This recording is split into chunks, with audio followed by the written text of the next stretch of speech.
ಮಾಡೋದಂತ ಹೆಂಗೆ ಮಾಡೋದಂತ ತಿಳಿಸ್ತೀನಿ. ಈಗ ನಾವು ನೋಡೋಣ, ಅದು ಹೆಂಗ್ ಮಾಡೋದಲ್ಲ ಅಷ್ಟೇ ತೋರಿಸ್ತೀನಿ.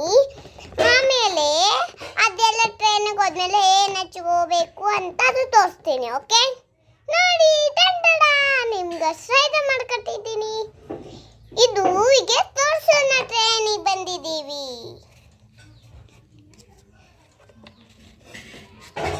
ಹೀಗೆ ತಕ್ಕೋಬೇಕು.